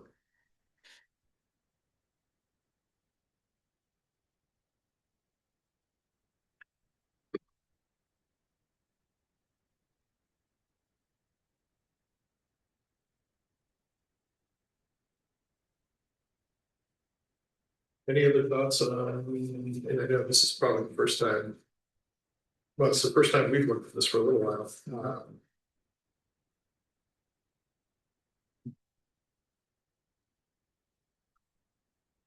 Dan, is this a good opportunity to share like what you're reading? Why, sure. I have to put you on the spot. Sharon and I had a two-person meeting incidentally by sitting down next to each other over the breakfast bar. I'm reading a book called 13 Ways to Kill Your Community. And it's not a new book, it's probably 10 years old. But boy, is it thought provoking. And there was an exercise it was in the prologue exercise I talked to Shar about that says imagine your community in 10 years, 20 years, whatever number you want to pick. How can you tell whether you've killed it or not? If your goal is to try to kill your community, what will it look like 20 years? So I started doing that. You know, and I said, there are no homes for sale for less than $1 million in our township. The average median age is 68. The elementary schools are closing because there's no children left. You know, yada yada yada. It was fun. But then the next step too was, okay, what is the next? If these are your goals, if your goal is to kill your community, what's the next thing you're going to do to be on path to make that happen? And that's where we're at. We're trying to get on the path to what we want to look like, or on the path to heaven. And I think that's what this whole, I mean, I planted it all in this zoning ordinance rewrite, but I think that's where the questions are going to come up. Are we going to try to kill it, or are we going to try and give this vision? And one of the strongest points he made in this book was engage people, your community under 35, because they're going to be you when all this happens. And they haven't gotten all conservative yet, like the rest of you old sad. So I mean that's probably say, well, how do we engage our citizenry that are 35 and under to be part of this? Oh, I'll tell you, it's hard. I'm already past that now. We were closer when I started, but it's not easy. There's not enough hours in the day. There's not enough time in the day. What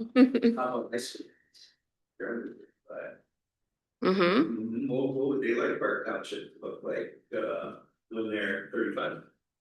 I don't think they know what they want to do in 5 years.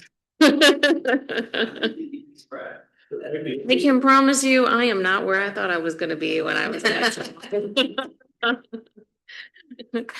Doing something like this was not on my life plan. I would be perfectly happy to be quiet and home and in my garden, playing with my dogs and hiding from human interaction. But here I am. It is fun. I enjoy it, but truly, given a choice, when you guys don't find me around, I am that introvert at heart that wants to just hang out, garden, do the things, but no, I mean, I think it's a great question, and it's something, it's part of the reason that I did join is because there weren't voices for my peers here. And that was, for those of you that don't know me, part of my drive to join and participate on the planning commission, because I didn't see or hear voices that had experiences or thoughts or visions of how it would, what we're deciding, play out for the community as I continue to live and grow here, hopefully. So I think it's a great question. I'd love to see it. So if I could make the book club. Okay. 13 Ways to Kill Your Community by Doug Griffiths.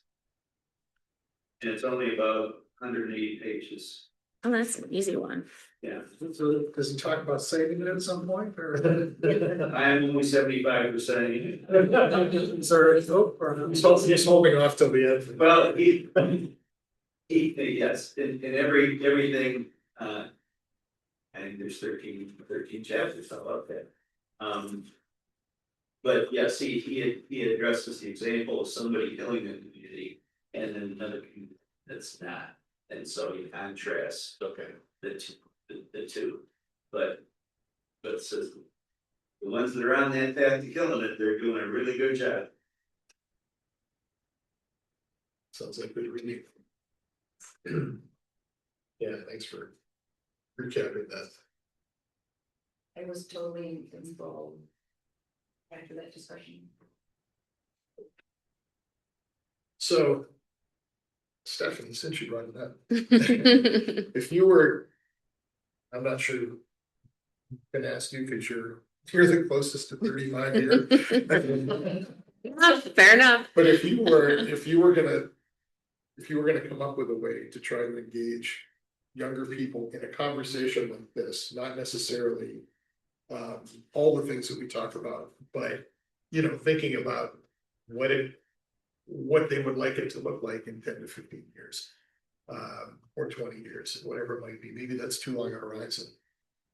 But any thoughts on how, how you engage? I mean, you could easily say social media, but that's like, sure.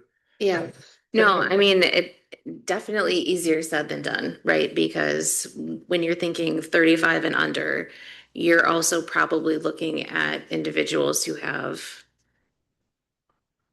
either an active social life, participating. It could be pickleball, it could be other activities around the community, biking, any of our other outdoor activities that we have here, or they have children themselves, right? So they may be participating in some of the children's activities.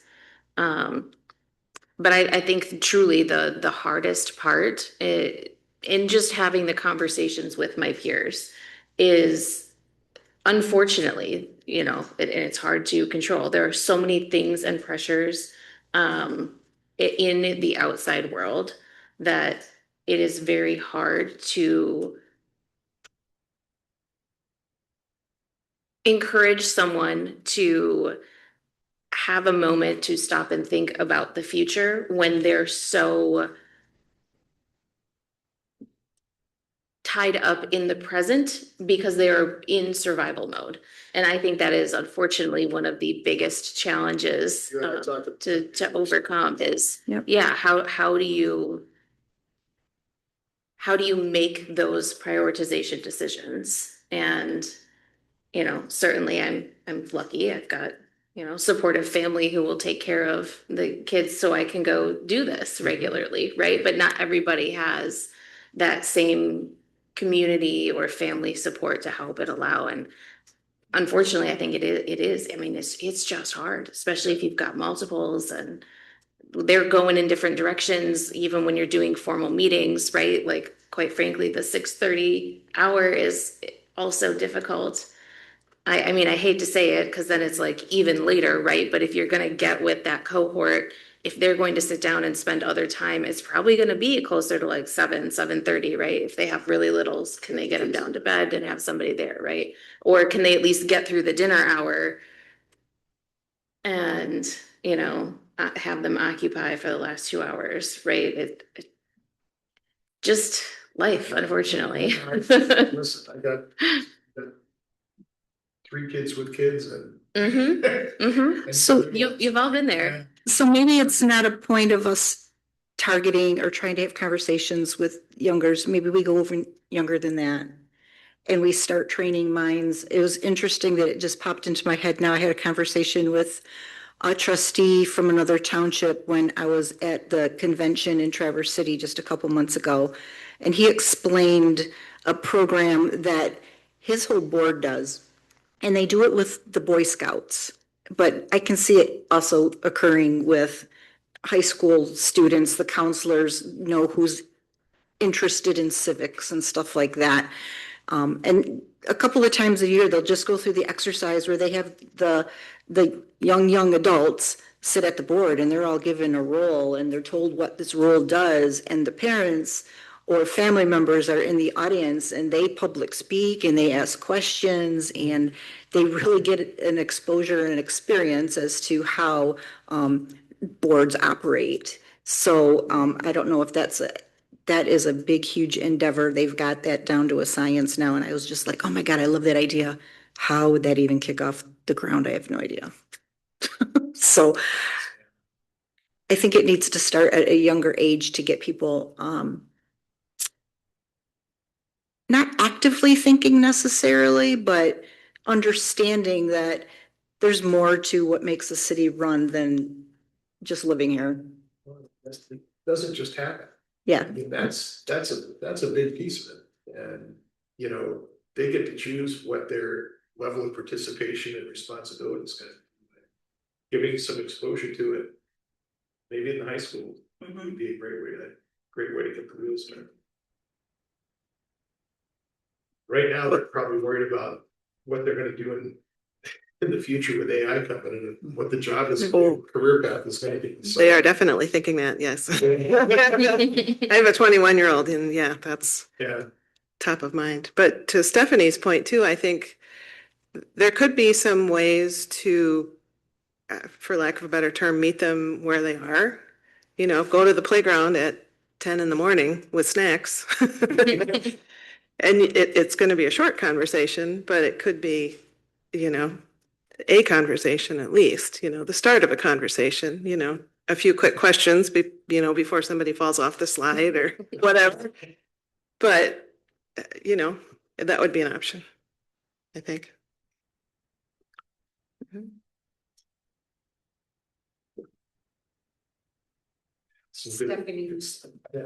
You started the trend by coming and engaging and wanting to be a part of the board. I don't know if I'm that much of a trendsetter, but I think I keep trying to convince my friends. I try to get them to apply for some of the open positions, and then they just had a baby and we're like, yeah, no. Like literally had the baby 2 months ago, and I was like, but you could. He's like, no. Well, Stephanie, just for context, Stephanie was in the audience on a regular basis during the short-term rental conversations because she has a number of them pretty close by. Yeah.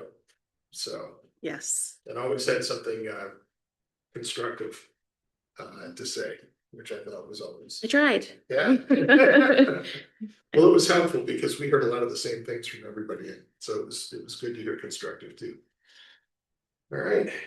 Well, I think we kind of jumped into, we kind of, I think, crossed over from master plan into agriculture. Anything else that Mika you hoped we would cover tonight? Or? No, this was really just an overview and update. We're going to have a lot of time to continue to talk about this. Okay. All right. Well, with that, do we have staff reports? Well, we don't have CBA. Do you have anything? I did write down a couple notes. And we've already kind of touched on one of them. So I did write down, we had 6 bids come in for the community park restroom and extended parking lot. And we've gone with Midwest Construction of Zealand. They were the lowest bidder, but they were still over what our initial estimated costs were going to be. So the board decided we'd use some of the capital improvement plan funds to balance that out. And so the next steps that are happening, or maybe not happened yet, but pre-construction meetings. So then once we've had a couple of those, our manager will have a timeline to communicate to everybody else when things will be happening. In the news, I don't know if you heard about the water rescue on Monday. There was 2 very young out-of-town girls that they started struggling in the water just as the red flags were being put up. And there was a bystander that was on the pier and able to throw them a life ring, and they were rescued. But the point of this and the point of our rescue auxiliary of the fire department and our purchase of our new building on Lake Macatawa there, our rescue emergency individuals were there within 4 minutes, which is remarkable. It would have taken much longer if they'd had to come in from elsewhere. And Chief Gamby's goal was always under 5 minutes. You need to be rescuing within 5 minutes. After that, it's turning into a recovery. So I was very happy to hear that news. And the last note here is summer tax bills are coming out on June 30th. All right.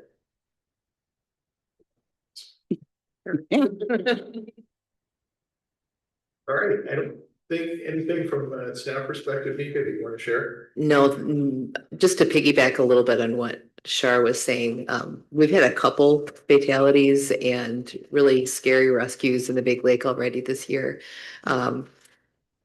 We've had a chance to sit at our staff meetings and hear from the chief kind of immediately right after some of those events, and just don't sleep on the Big Lake, those big waves, and the different types of currents that come in. So what had happened with those girls, they were actually in the swimming area. Mm-hmm. And then the wind turned, and when the wind turns, then the currents change, and they got pulled into a structural current alongside the pier. So they're dangerous places, and just an encouragement, I guess, to be really careful and encourage your family to be really careful. We have those conversations a lot. I know how much fun the big waves are. Yeah. But I take almost daily walks, and I go out the pier and through the park quite a bit, and the young adults do not appreciate me giving them my commentary on jumping off the pier. So dangerous. Yeah. The guys kind of like, yeah, whatever. And the girlfriends are like, I've been telling them. And I'm like, you see that life ring right there? You make sure you have that ready to go if that was going to be his decision to jump. So I have that at least once a week. That structural current, I learned, will push you underneath. It can push you kind of like under the boulders. And that's one of the things it does. It doesn't matter how strong you are. So on that very cheerful note. I think we've covered everything. Thank you for everybody's participation. And I would entertain a motion to adjourn. So moved. Second. All in favor? Aye. I don't think there's anybody opposed. Thank you. Yes, welcome.